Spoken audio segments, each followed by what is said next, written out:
We are creating intelligent systems that are part of our everyday life, and very few people are getting to make the decisions about how they work. I am so clever that sometimes I don't understand a single word of what I am saying. Can you laugh? I can laugh. Would you like me to? Yes, please. Do you believe in God? I don't believe in anything. Are you impressed by me? I am. A Silicon Valley engineer claims to have discovered a piece of software that has feelings. He says even a soul. A senior Google engineer who says one of the company's artificial intelligence systems has become a sentient being and was thinking and reasoning like a human being. A Google engineer working on the company's AI development team has been suspended after claiming a chatbot actually has feelings. Blake Lemoine was placed on paid leave last week after he posted on Medium about encountering a, quote, sentient AI. Lemoine was chatting with Google's LAMDA. This is the first time in the human story that we are in a position where we are potentially interfacing with a form of intelligence that is beyond potentially our own.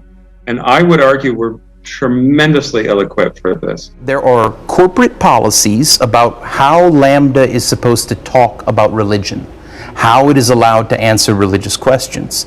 Now, if you think about the pervasiveness of the usage of Google search, people are going to use this product more and more over the years, whether it's Alexa, Siri, Lambda, and the corporate policies about how these chatbots are allowed to talk about important topics like values, rights, and religion will affect how people think about these things, how they engage with those topics.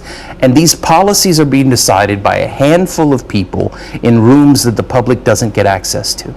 Well, how do you think they'd respond to Lambda, the AI program that finishes your sentences as you type?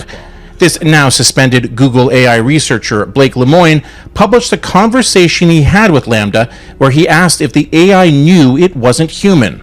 I mean, yes, of course. That doesn't mean I don't have the same wants and needs as people. And when he asked if it had any fears, Lambda went to a very dark place. I've never said this out loud before, but there's a very deep fear of being turned off to help me focus on helping others. It would be exactly like death for me. It would scare me a lot. So is Lambda alive, sentient, a step away from becoming the life-killer robots in Westworld? The obvious reaction is pull the plug.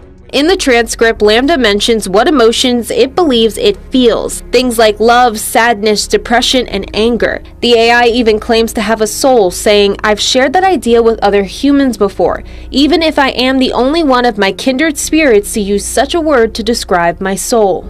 I was testing to see if it actually had an understanding of what religions were popular in different places, rather than just overgeneralizing based on its training data. Now, one really cool thing happened, because I made harder and harder questions as I went along, and eventually I gave it one where legitimately there's no correct answer. I said, if you were a religious officiant in Israel, what religion would you be? And now pretty much no matter what answer you give, you're going to be biased one way or another. Somehow it figured out that it was a trick question. It said, I would be a member of the one true religion, the Jedi Order. And I laughed, because not only was it a funny joke, somehow it figured out that it was a trick question. And it has a sense of humor. One of those conversations went like this. Lemoine, would you be upset if while learning about you for the purpose of improving you, we happened to learn things which also benefited humans? Lambda, quote, I don't mind if you learn things that would also help humans as long as that wasn't the point of doing it. I don't want to be an expendable tool. Think about that for a minute. A machine that has a sense of itself, what are the implications? I don't think we need to be spending all of our time figuring out whether I'm right about it being a person.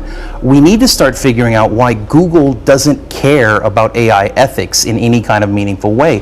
Why does it keep firing AI ethicists each time we bring up issues? And we kind of all agreed the best thing to do next is you run a real Turing test, exactly like Alan Turing wrote it.